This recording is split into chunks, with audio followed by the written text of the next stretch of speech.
రవివర్మ గారు ఏ సినిమాలో అయినా సరే ఇలాంటి క్యారెక్టర్స్ ఉంటే మీ మీదే ఫస్ట్ డౌట్ వస్తుంటుంది సినిమాలో. అందుకే నన్ను పెట్టుకుంటారు ఫస్ట్. నా మీదే డౌట్ వస్తుంది, అందుకే నన్ను పెట్టుకుంటారు. అదొకటి.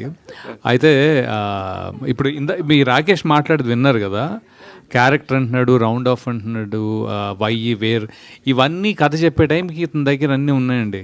So that is a confidence I think we have in him. So that is ultimately the confidence. ఇంకోటి నవీన్ చంద్ర గారు బహుశా చెప్పలేకపోతున్నారేమో కానీ, ఇందాక రాకేష్ అన్న 1+2 1-2 కదా, అమ్ము అనే సినిమా చూసారా నవీన్ గారిది? That is exactly what I'm talking about. One of the finest performances. కరెక్ట్గా మీరు అడ్డంగా ఒక లైన్ వేసి దాని మీద నార్మల్గా నేను గ్రే షేడ్స్ చేస్తానండి. ఓకే, నేను అదే చెప్తాను, నవీన్ గారితో అదే చెప్పాను. We are good friends also because we keep speaking about, మాట్లాడుకుని యాక్టింగ్ గురించి మాట్లాడుకుంటాం మేము అప్పుడప్పుడు. అండ్ సో తనకి చెప్పింది అదే, నేనే గ్రే షేడ్లు చేస్తా అంటే ఫైన్ లైన్ మీద అటు ఇటు కాకుండా. అండ్ హీ జస్ట్ ఒక నాచ్ అటు తీసుకెళ్ళిపోయాడు అనమాట. So that is what his performance is, and I'm sure this movie also gives him the opportunity is what I'm thinking personally.